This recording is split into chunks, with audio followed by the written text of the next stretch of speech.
Is it possible to camp in winter? We have touched on all the details in this video where we try to answer this question in your mind.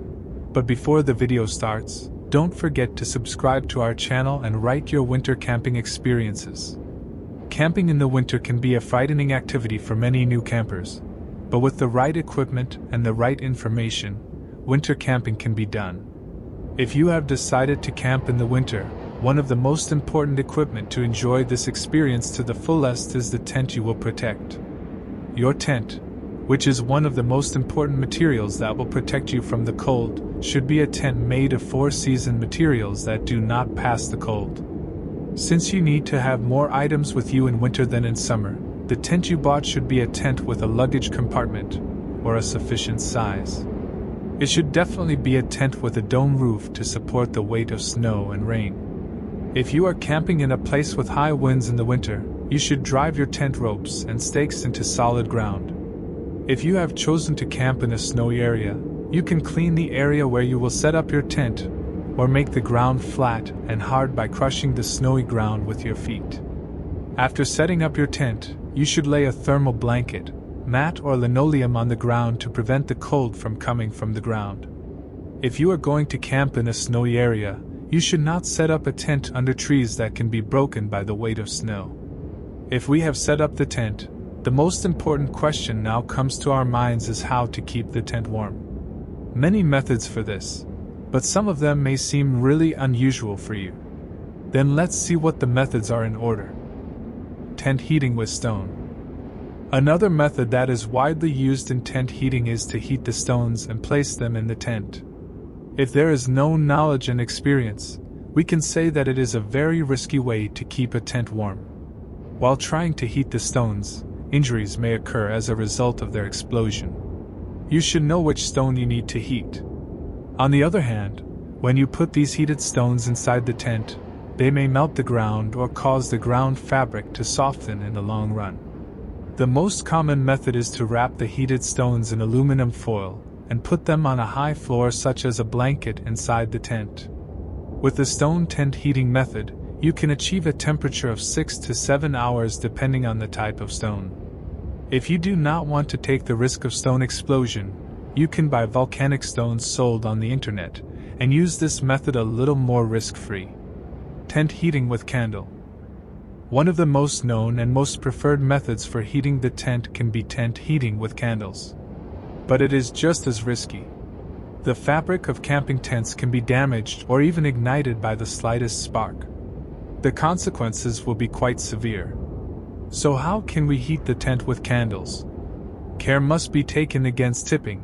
It should be placed in a can or similar container. Care should be taken to ensure that the wax used is soy wax or pure beeswax. Safe lighting can be provided in a lantern such as the Trency lantern. The smoke from the candles sold in the markets can leave a job in the tent. Smoke evacuation is then a must for you. One of the ventilation windows must be left open. Even if you have taken all the safety precautions, it should be checked periodically. Tent heating with soil. This method is a very old and reliable method. After determining the place where you will set up your tent, you need to light a big fire in that area. After the fire burns for a certain period of time, you should cover the embers formed with soil and lay a blanket of dry leaves on the ground. Afterwards, you can set up your tent in this area and stay overnight in a warm environment. Warm up your tent with hot water bottles. When the water reaches a high temperature, transfer it safely to plastic or metal bottles and scatter these bottles inside your tent. If done right, they should release heat for hours and slowly increase the temperature inside your tent. Probably the bottles will still be warm when you wake up. If you want to feel the warmth more during the night, just take a few bottles with you. This is the best way to safely heat a small tent. Tent heating with camping tube or gas camping stove. Reaching high temperatures for a short time to heat the tent is one of the most commonly used methods. Camping stoves in tents or camping stoves operating on gas carry a great risk. Iron parts that reach high temperatures cause irreparable damage as soon as they touch the tent with the slightest mistake.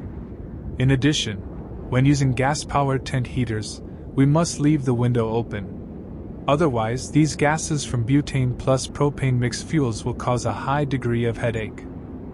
Now let's move on to the most well-known method, making a campfire.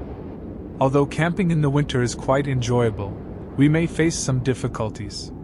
One of them is to light a campfire in winter.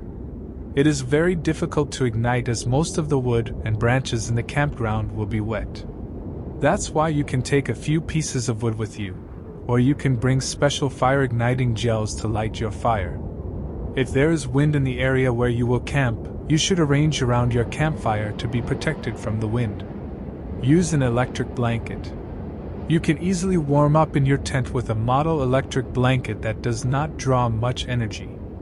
Electric blankets usually have some thin electrical wires embedded in the fabric.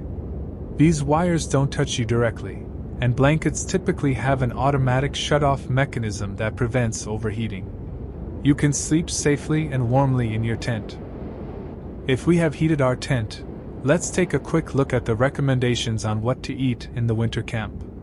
While camping in winter, you should choose protein and carbohydrate-based foods to keep your body temperature and energy high. For drinks, choose hot drinks. You can use thermos to keep your food and drinks warm. You can take your materials such as forks, spoons, and plates as wooden ones. To prevent freezing, hold the bottles with your drinks upside down so that the bottle starts to freeze from the bottom, and you can drink your drinks comfortably from the top. Of course, let's take a look at how the clothes that keep ourselves warm, like the food, should be. While you may think of protecting yourself from the cold by dressing in layers while going camping in winter, know that this will not work in the camp. The clothes you will take with you while camping in winter should definitely be quality thermal clothes. In addition to thermal underwear, which has a great role in protecting your body temperature, you can protect yourself against wind and rain with waterproof and airtight trousers and sweaters. In addition, you should take along water and wind-resistant caps, hats, and gloves, which can dry quickly. You should only enter the sleeping bag with your thermal underwear. You may think that layered clothes will keep you warm, but on the contrary, it will keep you cold because it will retain moisture. If your sleeping bag is too big for you, you can fill your feet and waist. Important advice for winter camp. In winter camps, you should open the sleeping bag in your tent just before going to sleep. If you are going camping with your vehicle, if you keep your sleeping bag in the trunk during this period, you will have at least 4 to 5 degrees of snow. Breathing in the sleeping bag creates moisture inside and you get cold in a short time, so your head should be outside, but you should be protected from the cold with a pillow like wool and a neck collar. To be the full performance of sleeping bags, you must have a sturdy camping mat. Correct use of this mat is very important. Another important material is emergency blankets. Their reflective sides make a great contribution to thermal insulation.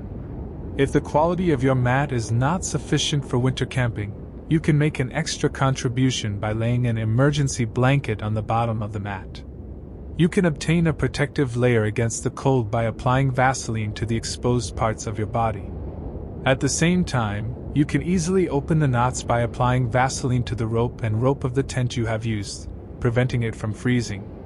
Before entering the tent, you should clean the water or snow off your clothes. Thus, you will reduce the water vapor that may occur inside. At the same time, it will be useful to clean the water vapor droplets inside the tent in this way. Do not allow snow or rain water to accumulate on your tent.